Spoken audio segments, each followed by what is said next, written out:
கிறிஸ்துவுக்குள் மிக பிரியமானவர்களே, இயேசு கிறிஸ்துவின் இனிதான நாமத்தினாலே உங்கள் ஒரு வாழ்த்துவதிலே மிக்க மகிழ்ச்சி அடைகிறேன். இன்று வேத வாசித்தீர்களா? இன்று ஜெபித்தீர்களா? இன்று குடும்ப ஜெபம் செய்தீர்களா? யோசித்து கொண்டே இந்த காணொலியை காணுங்கள். நெருக்கப்படுகிறீர்களா? விசாலத்திலே வைப்பார் என்கிற இந்த காணொலி மூலமாக உங்களை சந்திப்பதிலே மிக்க மகிழ்ச்சி அடைகிறேன். சங்கீதக்காரனாகிய தாவீது 118 சங்கீதம் 5 வசனத்தில் எழுதும்போது இப்படி சொல்லுகிறார்: என் நெருக்கத்திலிருந்து கர்த்தரை நோக்கி கூப்பிட்டேன், அவர் என்னை கேட்டருளி என்னை விசாலத்திலே வைத்தார் என்று சொல்லி சங்கீதக்காரனாகிய தாவீது எழுதுகிறதை நாம் பார்க்கிறோம். தாவீதுக்கு அநேக நெருக்கங்கள், பிரச்சனைகள் ஏற்பட்டது, பாடுகள் உண்டானது. அவன் மனிதனை தேடி ஓடாமல் பாடுகளின் நேரத்திலே, நெருக்கத்தின் நேரத்திலே கர்த்தரை நோக்கி மாத்திரம் அவர் கூப்பிட்டார் என்று சொல்லி நான் பார்க்கிறோம். கர்த்தர் அவரை கேட்டருளி ஒரு விசாலமான ஒரு இடத்துல அவர் விடுதலையாக்கி ஒரு விசாலத்தில் வைத்து ஒரு உயர்த்துகிறதை நாம் பார்க்கிறோம். இந்த காணொலியை கண்டு கொண்டு இருக்கிற சகோதரனே, சகோதரியே, தாயே, தகப்பனே, உடைய வாழ்க்கையில சில நேரங்களில் பாடுகள், உபத்திரவங்கள் உங்களை நெருக்கலாம். நெருக்கத்தில் இருக்கும் பொழுது நீங்கள் யாரை நோக்கி பார்க்கிறீர்கள்? நாம் கர்த்தரை நோக்கி பார்க்கிறோமா? இல்லைன்னு சொன்னால் மனிதனை நோக்கி நாம் ஓடிக்கொண்டு இருக்கிறோமா? இல்லை உலகத்தை நோக்கி நாம் என்னுடைய நெருக்கத்திலிருந்து ஒரு விடுதலை கிடைக்காதா என்று சொல்லி நாம் ஓடிக்கொண்டு இருக்கிறோமா? சங்கீதக்காரன் நமக்கு எழுதி, அவருடைய அனுபவத்திலிருந்து நமக்கு எழுதி வைத்திருக்கிற ஒரு காரியம், எனக்கு நெருக்கம் உண்டானது, நான் கர்த்தரை நோக்கி கூப்பிட்டேன், அவர் என் நெருக்கத்திலிருந்து என்னை விடுதலையாக்கினார் என்று சொல்லுகிறதை பார்க்கிறோம். இதே போலத்தான் சங்கீதம் 120:1 அவர் சொல்லுகிறார், என் நெருக்கத்தில் நான் கர்த்தரை நோக்கி கூப்பிட்டேன், கர்த்தர் என்னை கேட்டருளி என்னை விடுதலையாக்கி என்னை விசாலத்தில் வைத்தார் என்று சொல்லி அவர் எழுதுகிறதை நாம் பார்க்கிறோம். நாம் கர்த்தரை நோக்கி பார்க்கிறோமா? பாடுகள், உபத்திரவங்கள் வந்தவுடன் ஆண்டவரை விட்டு வழி விலகி ஓடி எங்கேயோ நாம் தேடிக்கொண்டிருக்கிறோம் அநேக நேரங்களில். ஆனால் வேதம் நமக்கு சொல்லிக் கொடுக்கிற ஒரு காரியம், கர்த்தரை நோக்கி பார்க்கும் பொழுது அந்த நெருக்கத்திலிருந்து விசாலத்தில் வைப்பார் என்று சொல்லி வேதம் சொல்கிறது.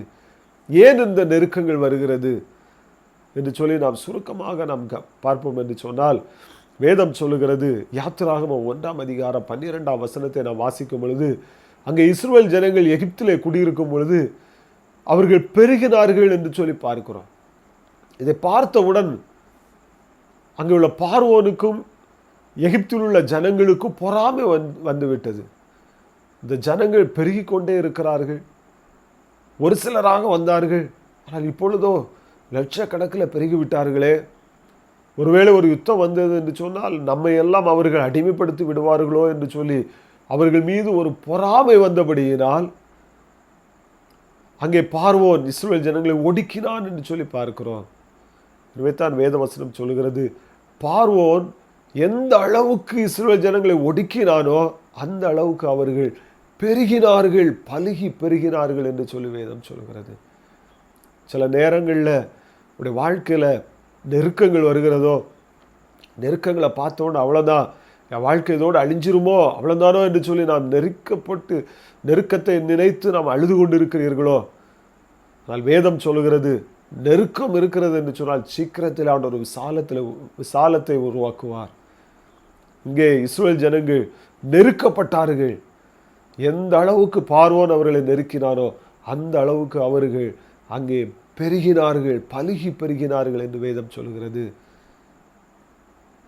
அடுத்தபடியாக நான் பார்க்கும் பொழுது எஸ்தரின் புஸ்தகம் 3 வசனத்திலிருந்து 13 வசனம் வரை நான் பார்க்கும் பொழுது அங்கே ஆமான் யூத ஜனங்களுக்கு விரோதமாக எழும்புகிறான், அவர்களை நெருக்குகிறான்.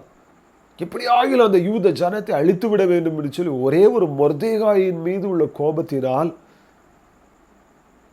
அவன் அங்கே யூத ஜனங்கள் அத்தனை வரை அழிக்க வேண்டும் என்று சொல்லி அவன் முயற்சி எடுக்கிறான். பாருங்கள், யூத ஜனங்கள் நெருக்கப்பட்டார்கள். எங்களுடைய சந்ததி அழிந்து போகுமோ, இவ்வளோதானோ எங்களுடைய வாழ்க்கை, நாங்கள் இனி வாழ முடியாதோ என்று சொல்லி எல்லாரும் கூக்குரலிட்டார்கள், அழுதார்கள் என்று சொல்லி வேதம் சொல்லுகிறது. நெருக்கம், காரணம் மற்றவருடைய எரிச்சல். இந்த மொர்தெகாய்க்கு விரோதமாக அந்த ஹாமானுடைய எரிச்சல், கோபம், எனக்கு முன்பாக இருந்து கொண்டிருக்கிறார், என்னை பணிந்து கொள்ள மாட்டேங்கிறானே என்கிற அந்த எரிச்சல், கோபத்தின் விளைவாக நெருக்கம் யூத ஜனங்களுக்கு உண்டானது.